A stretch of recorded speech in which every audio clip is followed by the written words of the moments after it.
Commander Vexnar stood on the bridge of the warship Eternal Dawn and watched the blue planet grow larger on the viewing screen. Earth. The humans called it Earth, such a simple name for such a troublesome world. He had conquered 17 civilizations across the galaxy, and all of them had given their homeworlds grand names. Names that spoke of power, of ancient glory, of divine right. But these humans just called their planet dirt. Earth meant dirt in their old language. Perhaps that should have been the first warning sign. "Status report," Vexnar said, his 4 arms folded behind his back. His gray skin reflected the glow of the display screens around him. His yellow eyes narrowed as he studied the tactical readout. "All ships in position, Commander," said his second officer, Krell. "The human fleet is gathering near their moon, 37 vessels.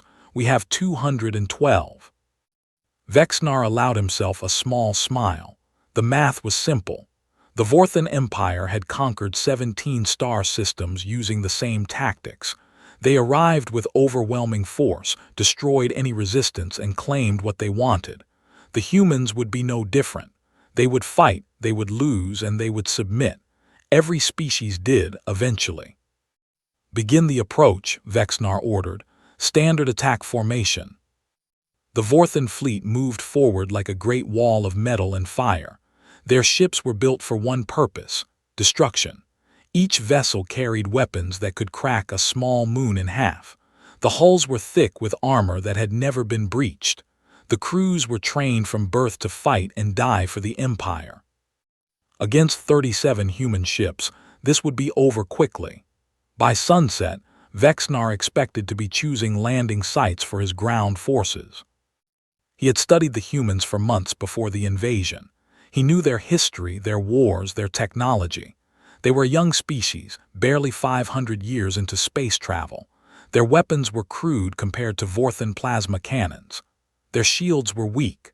Their ships were slow and poorly armored.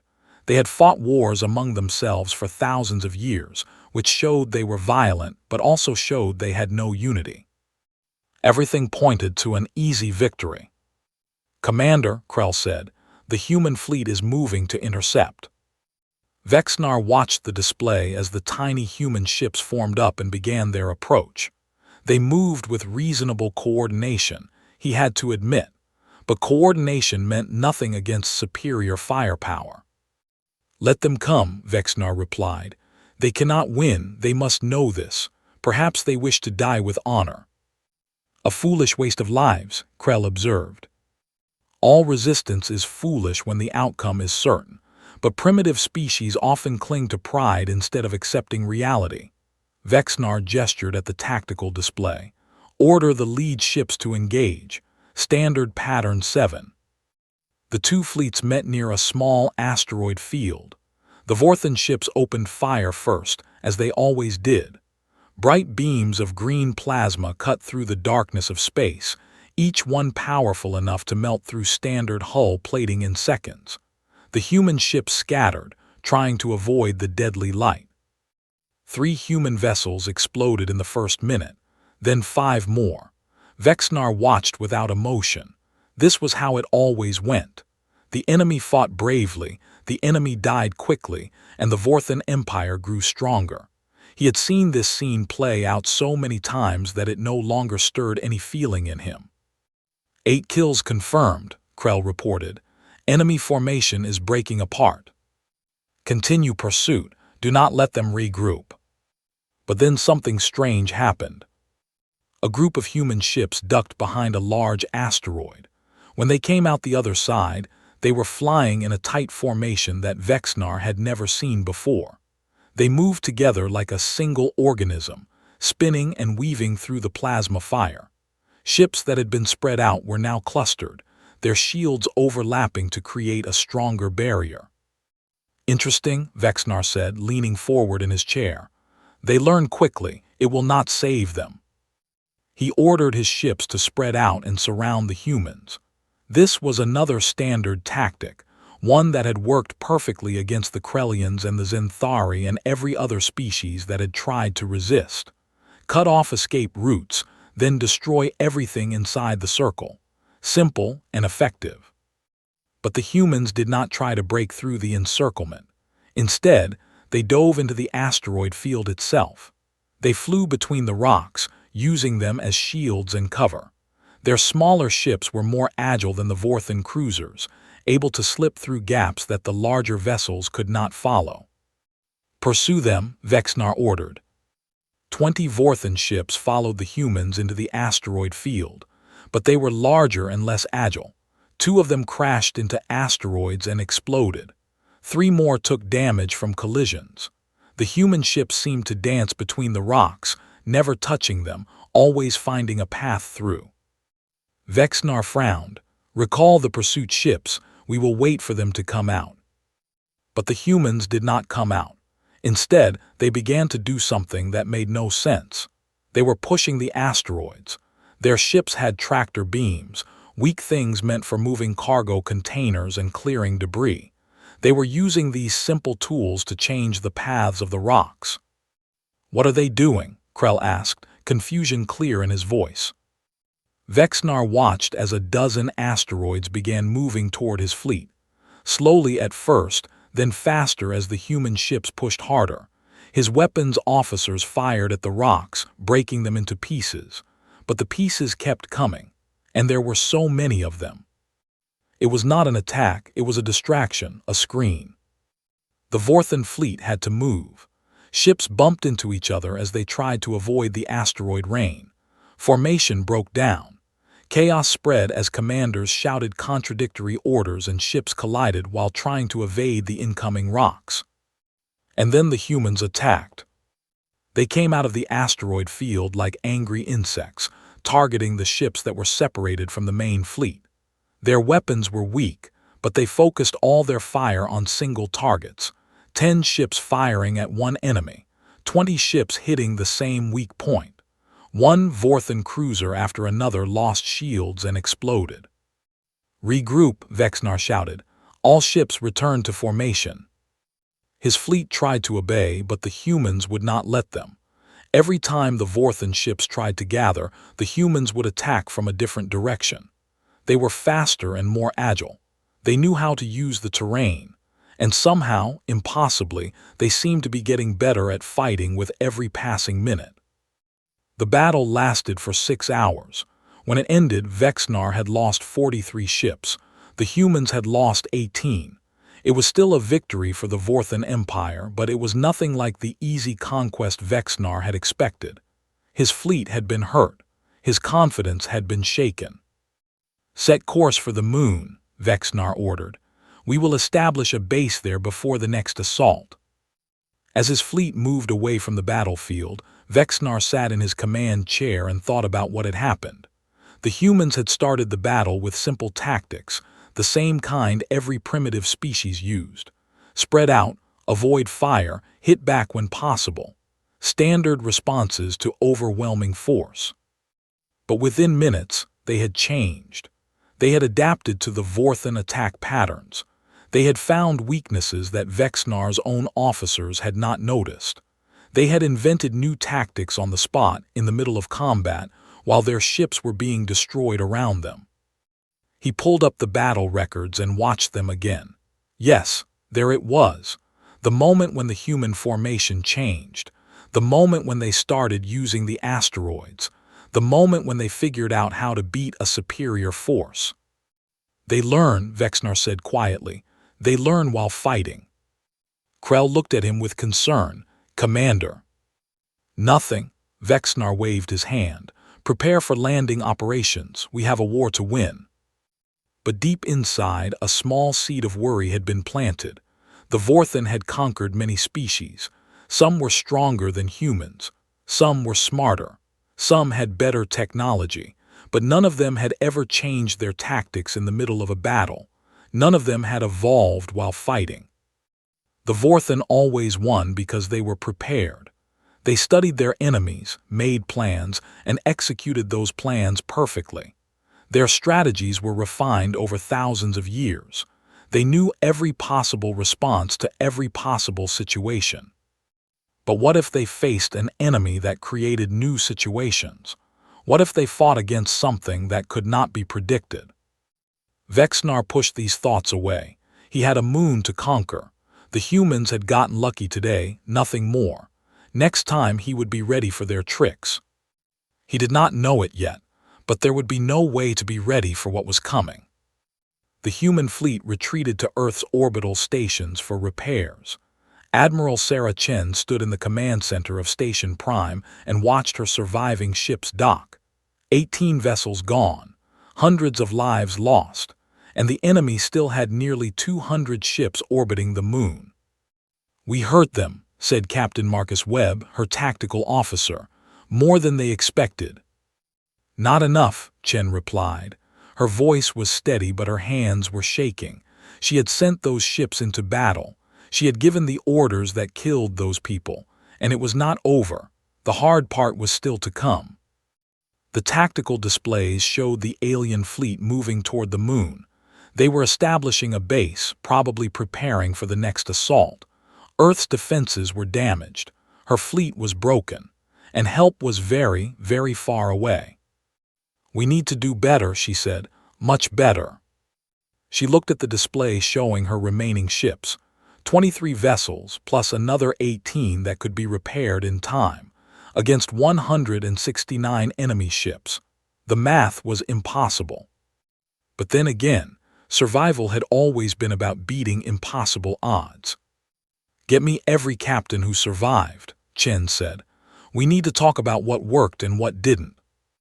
"Already done, Admiral. Conference room 2. Chen nodded and walked to the meeting. Inside, she found 12 captains, some still in damaged uniforms, some with bandages on their wounds. All of them looked tired. All of them looked scared. But all of them were still standing. "What did we learn?" Chen asked as she sat down. The room was quiet for a moment. Then Captain Lee from the destroyer Swift raised his hand. "Their big ships turn slow, really slow. If we stay close and keep moving, they can't track us. Their weapons are designed for long-range combat. Up close, they're almost helpless." Captain Okonkwo from the cruiser Nigeria spoke next. "Their shields are strong at the front but weaker on the sides, much weaker. If we attack from multiple angles at once, we can get through. They're designed to fight in formation, facing the enemy. Break the formation and they fall apart." "They don't improvise," added Captain Yamamoto from the frigate Sunrise. "When we changed our approach, they kept using the same response, like they were following a script. I don't think they know how to do anything else." More observations poured in. Each captain had noticed something different during the battle: the way the enemy communicated, the patterns in their firing sequences, the blind spots in their sensor coverage. Small things individually, but together they built a picture of an enemy that could be beaten. Chen listened to everything, taking notes, asking questions. Her tactical mind was already working, putting the pieces together. "We have 3 days," she said when everyone had finished. "Maybe 4 if they're cautious. 3 days to turn these observations into a plan." She stood up and looked at each captain in turn. "I want every engineer, every scientist, every creative thinker we have working on this problem. No idea is too crazy. No suggestion is too small.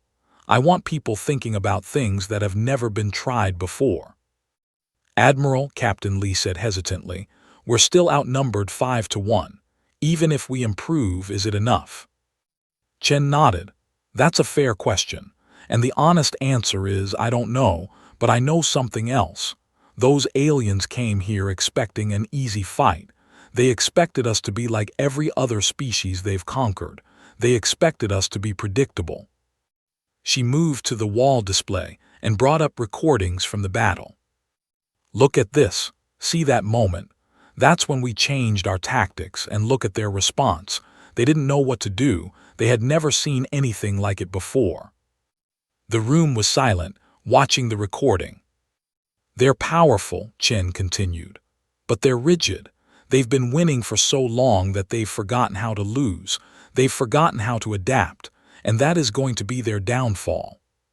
She turned off the display. "We're human beings. We adapt. We overcome. We find ways to survive when survival seems impossible. It's what we do. It's what we've always done. From the first human who figured out how to make fire to the first human who walked on another planet, we solve problems, we evolve solutions. She looked at her captains with fierce determination. They came here because they think we're weak. They think we're just another primitive species to conquer. Let's show them what humans do when their backs are against the wall. The captains left to begin their work. Chen stayed behind, staring at the wall display showing the enemy fleet. Learn while fighting, she whispered to herself. Evolve or die.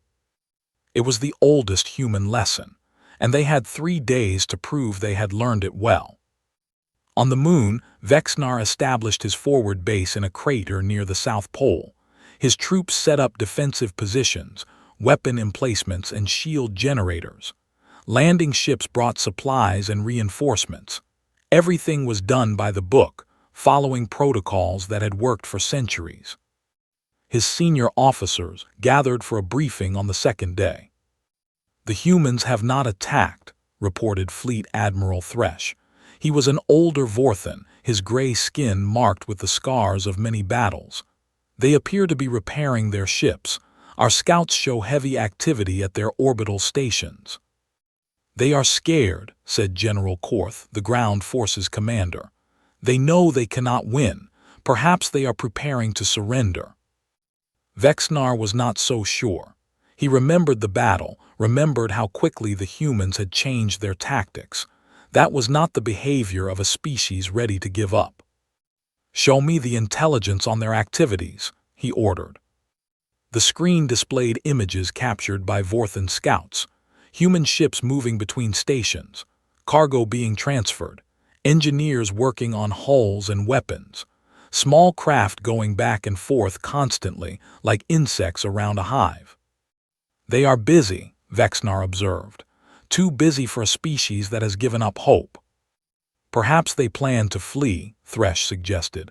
Evacuate their planet and run to another system. We have seen this before. Perhaps. Vexnar studied the images. Something bothered him, but he could not identify what. There was an energy to the human activity that felt wrong, not desperate, not panicked, purposeful. Increase scout patrols, he ordered. I want to know everything they do, every ship movement, every communication, every change in their defenses. As you command. That night, as Vexnar rested in his quarters, he thought about the first battle again. The way the humans had adapted, the way they had turned weakness into strength, the way they had made his superior numbers meaningless. In all his years of conquest, he had never seen anything like it. The Krellians had fought bravely but predictably. They had used the same tactics their ancestors had used for thousands of years, and they had died using those tactics. The Zenthari had powerful weapons but no coordination. Each ship fought alone, making them easy targets. The Molkari had strong shields but slow ships. They had stood their ground and been destroyed. Every enemy had followed their nature. They fought the way they were built to fight, the way their ancestors had fought. They could not change because they did not know how to change. Evolution for them happened over generations, not in the middle of a battle. But humans were different. They had watched, learned, and evolved in the span of minutes. What might they do with 3 days? Vexnar sent a message to High Command requesting reinforcements. The reply came within hours. No additional ships available. The Empire was engaged on multiple fronts. He would have to complete the conquest with what he had. He told himself it would be enough. The math was still on his side. Even if the humans had improved, they could not close the gap completely. Numbers mattered. Firepower mattered. Experience mattered. But a small voice in the back of his mind whispered, "What if they can?" He did not sleep well that night, or the next. Admiral Chen walked through the engineering bay of Station Prime on the 3rd day. All around her, people worked with desperate energy. Teams welded new armor onto ships. Others installed experimental weapons. Computer specialists wrote new targeting programs. Nobody slept. Nobody stopped. The survival of their species depended on what they accomplished in these few hours. She stopped at a workstation where a young engineer was testing a strange device. It looked like a collection of antennae and processors, cobbled together from spare parts. "What is this, Lieutenant?" The engineer, whose name tag read Park, looked up with excited eyes. She had dark circles under those eyes from lack of sleep, but she was smiling. "Signal disruptor, ma'am. We noticed that enemy ships coordinate using a specific frequency band. Very organized, very predictable. This device will jam their communications during the battle." "How did you figure out their frequency?" "We recorded everything during the first fight. Every signal, every transmission, every electronic noise. My team has been analyzing the data nonstop. We found patterns, weaknesses, opportunities." Park smiled wider. "They talk a lot, Admiral, and they say the same things over and over. Very efficient, but also very easy to disrupt." Chen nodded, impressed. "Good work, keep at it." She moved on, passing a group of pilots running simulations. They were practicing a new maneuver, something they called the swarm tactic. Instead of fighting as individual ships, they would link their computers and fly as one unit, like a flock of birds. 20 ships moving together, turning together, attacking together. "Who came up with this?" Chen asked. A young pilot raised her hand. Lieutenant Ray's, according to her flight suit. "I did, Admiral. I used to watch starling murmurations on Earth when I was a kid. Thousands of birds moving together, changing direction instantly. I thought, why can't we do that? Can you teach it to others in time?" "Already have. Every pilot in the fleet is learning it right now. It's not perfect, but it's something they've never seen before. And that's what matters, right?" Chen felt something she had not felt since the invasion began. Hope. Her people were not just repairing their ships.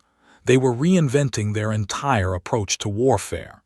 In 3 days, they had come up with ideas that would have taken years to develop under normal circumstances. Fear was a powerful motivator, but so was the human spirit. She found Captain Webb in the strategic planning room, surrounded by displays and data. He had not left the room in 2 days. "Status?" she asked. "We've identified 17 new tactics to try," Webb said. His voice was hoarse from talking, but his eyes were bright. "Plus 12 technical upgrades that should be ready in time. And our people have come up with 3 completely new weapons using parts from damaged ships." 3 days, Chen said, shaking her head in amazement. "We've done all this in 3 days." "Fear is a good motivator, Admiral, so is anger. But you know what the real secret is?" Webb pulled up a display showing the enemy base on the moon. "Look at this. Their positions are exactly where military doctrine says they should be.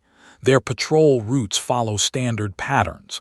Their communication codes haven't been updated since they arrived. They don't adapt. They can't adapt. They've been winning for so long they've forgotten how to learn. They think they know everything already. They think their way is the only way." Webb smiled grimly. "We're about to remind them why that's a very dangerous assumption." Chen looked at the display showing her rebuilt fleet. 41 ships now, including new vessels rushed from other stations and civilian ships that had been hastily armed. Still outnumbered almost 5-1, but she was starting to believe it might not matter. "Set the attack for tomorrow morning, their time," she ordered. "Let's show them what 3 days of human creativity looks like." The attack began at dawn, Earth time. Vexnar was in his command center when the alarm started. He had been reviewing supply reports, mundane work that he usually delegated, but which he was using to distract himself from his growing unease. "Report," he demanded. "Human fleet approaching, Commander. 41 vessels." Only 41. Vexnar felt relief wash over him. They had barely increased their numbers. Whatever preparations they had made, they had not managed to build more ships. "They have not changed significantly. Deploy the defensive fleet." 169 Vorthan ships rose from the moon's surface and moved to intercept. The humans would fly straight into a wall of plasma fire, just like before. This time, Vexnar would not be caught off guard by simple tricks. But the humans did not fly straight. They split into 7 groups, each taking a different approach vector. No 2 groups attacked from the same direction, and something was wrong with Vorthan communications. Static filled every channel. Ships could not coordinate. Orders were lost in the noise. "What is happening?" Vexnar demanded, his 4 arms gripping the command console. "Unknown interference, Commander. We cannot establish clear communication. Individual ships are operating blind. Switch to backup frequencies." "We have tried, Commander. All frequencies are blocked." On the battlefield, chaos reigned. Human ships dove in and out of Vorthan formations, never staying still long enough to be targeted. They moved together with perfect synchronization, as if sharing one mind. When one group attacked, another would strike from the opposite side. When the Vorthan turned to face one threat, 2 more appeared behind them. And their weapons seemed different, more focused, more effective. Plasma bolts that had done minimal damage 3 days ago were now punching through Vorthan shields. Missiles that had been easily shot down were now slipping through defenses to strike their targets. Vorthan ships began to fall. "Adapt," Vexnar shouted. "Change formation, counter their tactics." But his officers did not know how. They had trained their whole lives to execute specific strategies for specific situations. Move here when the enemy does this. Fire there when they do that. Every response was planned, practiced, perfected. This situation was not in any training manual. This battle was not in any history book. The humans were doing things that had never been done before, and the Vorthan had no prepared response. "Commander, the left flank is collapsing. Send reinforcements from the reserve fleet." "We cannot, Commander. Communications are still jammed. The reserve fleet does not know we need them." Vexnar watched in horror as human ships swarmed around his largest cruisers. They moved like a single organism, dozens of ships attacking in perfect coordination. His cruisers tried to fight back, but their weapons could not track targets moving so fast and so erratically. One by one, the great ships of the Vorthan Empire exploded. Vexnar finally understood what he was facing. This was not luck. This was not trickery. This was evolution. In 3 days, the humans had analyzed his tactics, identified his weaknesses, and developed counters for everything he could do. They had invented new weapons, new formations, new ways of fighting. They had taken every lesson from the first battle and turned it into an advantage. They had evolved, while he had done nothing but wait. The Vorthan had always relied on their ancient knowledge, their perfected tactics, their proven methods. Every strategy had been tested over thousands of years. Every approach had been refined to maximum efficiency. They were the masters of warfare because they had solved it. They knew the right answer to every military question. But the humans had changed the questions, and the Vorthan had no new answers. "Order a retreat," Vexnar said quietly. Krell stared at him in shock. "Commander." "Order a retreat, now, before we lose everything." "But the humans are still outnumbered. We can still win if we—" "No," Vexnar's voice was firm. "We cannot win this battle. Perhaps we cannot win any battle against them. Every time we fight, they will learn, they will improve, they will evolve, and we will stay the same." He looked at the tactical display, watching his ships burn. "We have 2 choices. Retreat now and save what remains of our fleet, or keep fighting and lose everything." The order went out, carried ship to ship by signal lights since radio was still jammed. The Vorthan fleet fled from the moon, leaving behind 92 destroyed ships and the shattered remains of their pride. Admiral Chen watched them go but did not pursue. Her fleet had taken losses too, though far fewer than the enemy. More importantly, she had proven something. Humans could win this war, not through strength or numbers but through their most fundamental trait, the ability to adapt. "All ships return to base," she ordered. "We won today, but the war isn't over. They'll be back and they'll try to learn from this." "Do you think they can, Admiral?" Captain Webb asked. Chen thought about it for a moment. "Maybe, but they've been doing things one way for thousands of years. We've been changing our approach every day. By the time they adapt to what we did today, we'll have invented something new." She smiled tiredly. "That's our advantage. We never stop evolving. We can't, it's what makes us human." The Vorthan fleet fled back to their staging area in the outer reaches of the solar system. Of the 212 ships that had arrived at Earth, only 77 remained operational. The greatest military force the Empire had ever assembled had been shattered by a species they had dismissed as primitive. Commander Vexnar sat in his quarters and wrote his report to High Command. He had spent hours trying to find the right words, trying to explain how this disaster had happened. In the end, he settled on the simple truth. The humans adapt faster than any species we have encountered. They evolved solutions while fighting. Every tactic we used was countered within hours. Every advantage we held was neutralized within days. They learn from every defeat and improve from every victory. They are not the strongest species in the galaxy, but they may be the most dangerous. He paused, then added a recommendation that he knew would end his career. "I advise against further military action against Earth. The humans cannot be conquered through conventional warfare. Every battle will make them stronger. Every invasion will teach them more. The only outcomes are prolonged war that weakens us or eventual defeat as they surpass us entirely." He sent the report and waited for the response.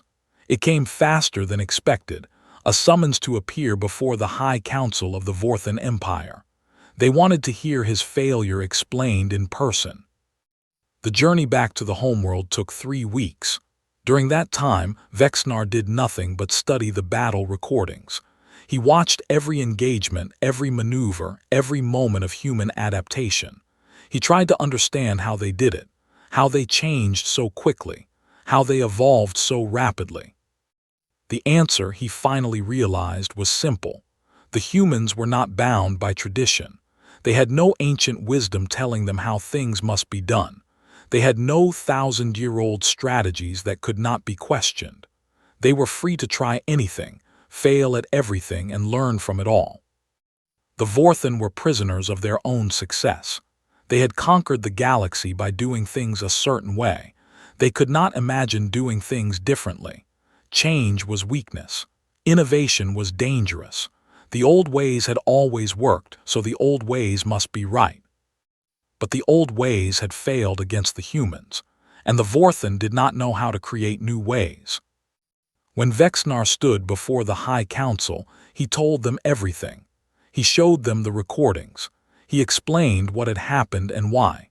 He laid out his recommendations without hiding behind excuses or justifications.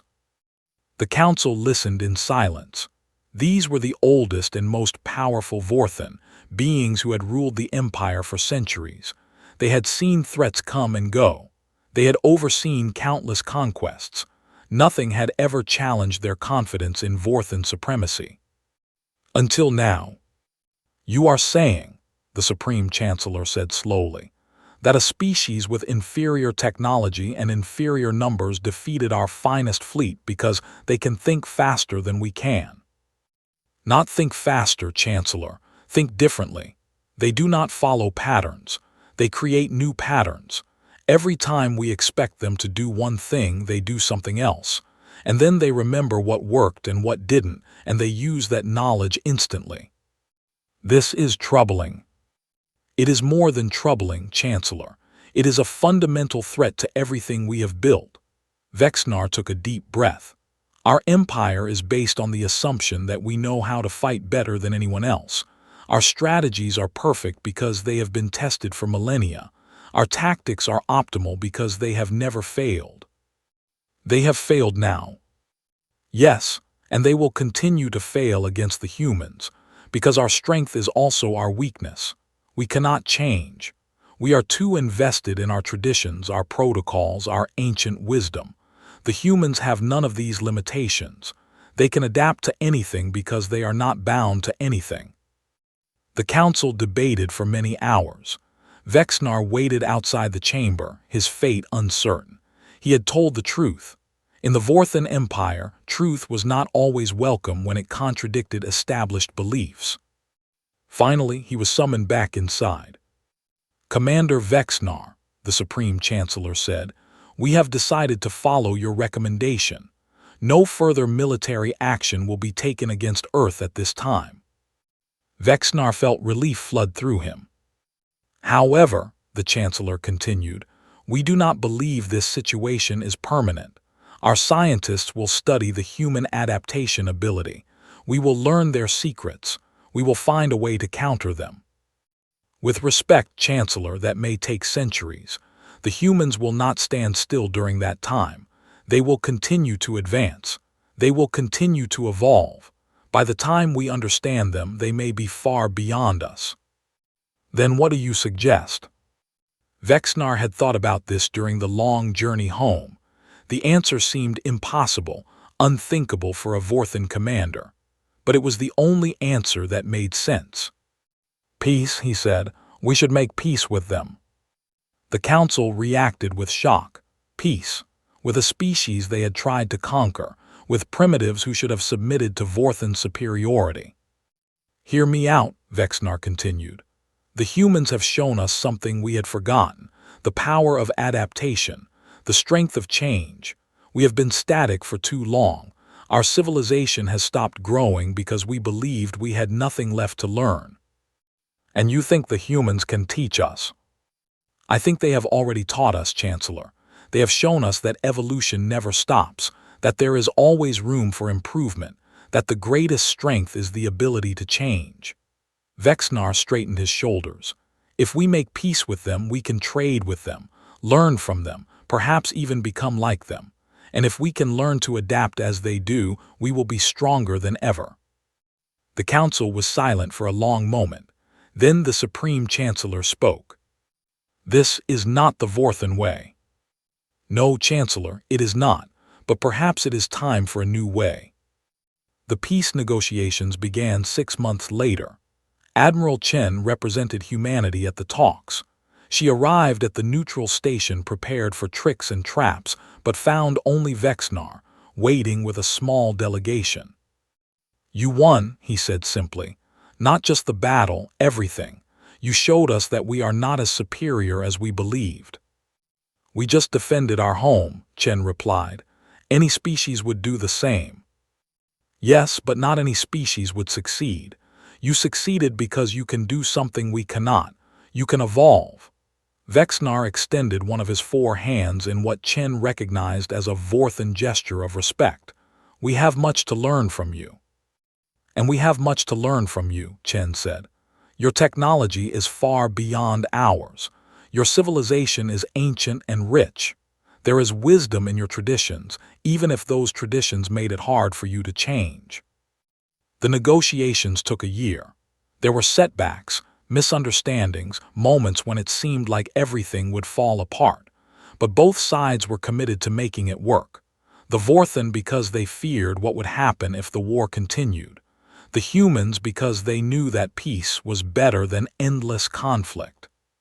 The treaty was signed on Earth, in a ceremony broadcast across both civilizations. Vexnar and Chen stood side by side as the documents were exchanged. "What happens now?" Chen asked quietly. "Now we learn to live together," Vexnar replied. "And perhaps we learn to be more like each other. We will try to become more adaptive. You will gain from our knowledge and experience. In time, both our peoples will be stronger." "Do you think it will work?" Vexnar was quiet for a moment. "I hope so, for both our sakes." In the years that followed, the peace held. Vorthan and human scientists worked together, combining ancient wisdom with new innovation. Trade flourished. Cultural exchange brought the two species closer. Some Vorthen even began to learn the human trait of adaptation, questioning old assumptions and trying new approaches. The galaxy watched in amazement.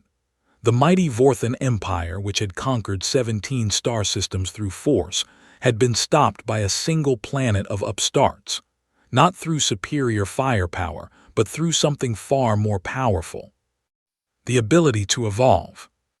Chen retired from the military eventually, satisfied that the peace would last. On her last day, she gave a speech to the next generation of leaders. "Remember what we learned," she told them. "Our greatest strength is not our weapons or our ships or our numbers. It is our ability to change, to adapt, to evolve solutions while fighting. The Vorthen taught us that winning is not about being the strongest. It is about being the most flexible." She looked out at the faces before her, human and Vorthen together. Never stop learning, never stop changing, never stop evolving. That is what makes us human. That is what will keep us free. And in the end, that was the lesson that echoed across the galaxy. Species that had feared the Vorthen for millennia learned that there was something more powerful than ancient traditions and perfected strategies. There was the simple, terrifying ability to become something new. The humans had shown them all, and the universe would never be the same.